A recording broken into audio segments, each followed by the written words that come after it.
ఇవాళ ఈ సాయి ఈశ్వరాచారి సెల్ఫ్ ఇమోలేషన్ చేసుకోవడం జరిగింది కొన్ని రోజుల క్రితము.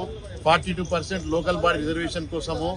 అట్లనే అనేక దీక్షలు, కృష్ణనగర్ న్యాయ దీక్ష, ధర్మ దీక్ష, ధర్మ పోరాట దీక్ష, సత్యాగ్రహ దీక్ష, ర్యాలీలు, దీక్షలు, డైలీ ఒక ర్యాలీ చేయడం జరుగుతుంది తెలంగాణలో. కానీ ప్రభుత్వం మాత్రం బీసీల పట్ల చిన్న చూపు చూస్తుంది.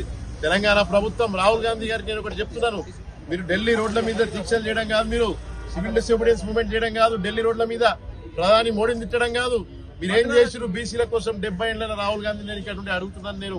మేము ఏఐసీసీ ముట్టడికి పోతే, ఇందిరావాన్ ముట్టడికి పోతే పోలీసులతో మీరు అడ్డుకున్నారు. అక్కడ పిరికి పందల్లాగా మీరు అక్కడ నుండి పోలీసులను పంపి మీరు ఇట్లాంటి పిరికి పందల చర్యలు చేస్తారా?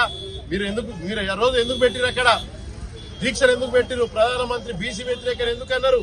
లీగల్లీ కన్వర్టెడ్ బీసీ అని ఎందుకు అన్నారు? మేము ప్రశ్నిస్తున్నాం రాహుల్ గాంధీ గారిని, ముఖ్యమంత్రి రేవంత్ రెడ్డి గారిని. మీరు లెక్కలు తప్పు చూపించారు, బీసీల లెక్కలు తగ్గించి చూపించారు. తెలంగాణలో 61% ఉన్న బీసీని 56% చూపించారు. మీరు ఎందుకు, మీకు బీసీలు అంటే ఎంత భయము? మీరు ఏం చేసిరు? GO number 46 తీసిరు. జియో నంబర్ 46 లా బీసీల రిజర్వేషన్ తగ్గిస్తారా? మీరు 17% చేస్తారా మీరు బీసీల రిజర్వేషన్? గత ప్రభుత్వం కంటే దారుణం. గత ప్రభుత్వం మీద మీరు తిరగబడ్డారు. ఏమన్నారు? 21% ఎట్లిస్తారు బీసీలకు అన్నారు. మీరేం చేసిరు? జియో నంబర్ 46 లో 17% ఇచ్చిరు. స్వయాన్నా మీ నిరంజన్ రావు, మీ బీసీ కమిషన్ చైర్మన్ చెప్పిండు, జియో నంబర్ 46 ఒక నకిలీ జియో, దాన్ని వెనక్కి తీసుకుందామని చెప్పారు. అట్లాంటిది మీ బీసీ కమిషన్ చైర్మన్ చెప్పిన మాట విను. మీరు బీసీలను ఈ రోజు కించపరిచిరు. మేము ఈ రోజు ఏఐసీసీ ముట్టడికి వెళ్ళడం జరిగింది, పోలీసులు అడ్డుకున్నారు. ఇక్కడితోటి ఇది ఆగదు, ఈ కార్యాచరణ ఆగదు. మేము చెప్తున్నాము రాహుల్ గాంధీ గారికి, ఎట్టి పరిస్థితుల్లో కామారెడ్డి డిక్లరేషన్ అట్లనే 42% మేము కార్యాచరణ ప్రకటిస్తాం, మేము మెడల్ వంచుతాము. గుర్తుపెట్టుకోండి, 78 ఏళ్ల స్వతంత్రంలో మీరు చేయని పని నరేంద్ర మోడీ గారు, ఆర్ కృష్ణ డిమాండ్ మేరకు, నితీష్ కుమార్ డిమాండ్ మేరకు జనగణలో భాగంగా కులగణన ఒప్పుకోవడం జరిగింది. ఇది ఆరంభం మాత్రమే. కులాల లెక్కలు తెలిసినాక చట్టసభల్లో బీసీల లెక్కలు వస్తాయి. మహిళా బిల్లులో కూడా బీసీ మహిళల కోటా వస్తుందని చెప్తున్నాము. ప్రతి ఒక్కటి మేము సాధించుకుంటాం. 50 ఏళ్ల క్రితం కృష్ణ పోరాడినప్పుడు ఇవన్నీ లేవు. ఈ రోజు ప్రధానమంత్రి గారు జాతీయ బీసీ కమిషన్ కి ఆర్ కృష్ణ డిమాండ్ మేరకు రాజ్యాంగ హోదా కూడా ఇవ్వడం జరిగింది. 2015 జస్టిస్ రోహిణి కమిషన్ కూడా వేయడం జరిగింది. Equity with in the equity అన్న సిద్ధాంతంతో ఇప్పటి వరకు రిజర్వేషన్ ఫలాలు పొందని కులాల కోసము జస్టిస్ రోహిణి కమిషన్ వేసి వర్గీకరణ చేసి ఆ కులాలను గుర్తిస్తాము. అట్లనే రిజర్వేషన్ ఫలితాలు, అభివృద్ధి ఫలితాల కోసం సెంట్రల్ డేటాబేస్ పెట్టి మానిటర్ చేయాలని కూడా జస్టిస్ రోహిణి కమిషన్ నివేదిక ఇచ్చింది.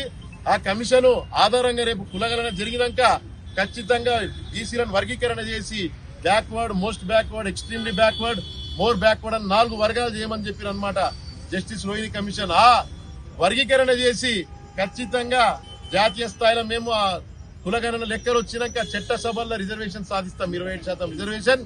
ఇదే కులగణన యొక్క రీజన్ అని మేము కూడా నమ్ముతున్నాము. లెక్కలు వచ్చినాక జాతీయ స్థాయి ఉద్యమం చేస్తాం ఢిల్లీ వేదిక మీద.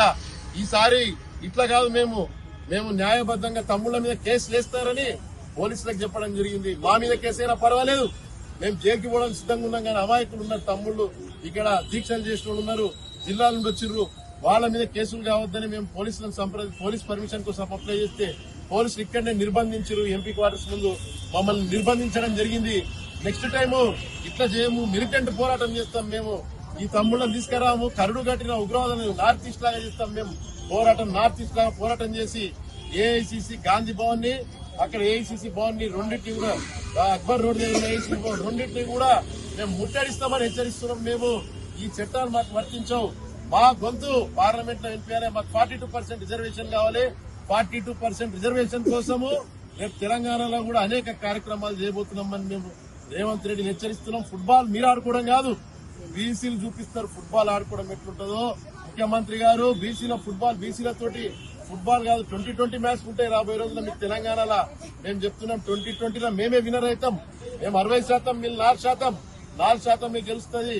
మేము ఎస్సీ, ఎస్టీ, ఈడబ్ల్యూఎస్ కలుపుకుంటే 96%, మీరు 4% మైనార్టీ. మమ్మల్ని మీరు పరిపాలిస్తారా? మీరు ఆలోచించండి. మీరు ఒకసారి మాదే గెలుపు రాబోతుంది. బీసీ ముఖ్యమంత్రిని చేసుకుంటాం రాబోయే రోజుల్లో. నేను ఈ వేదిక ద్వారా హెచ్చరిస్తున్నాను. జై బీసీ.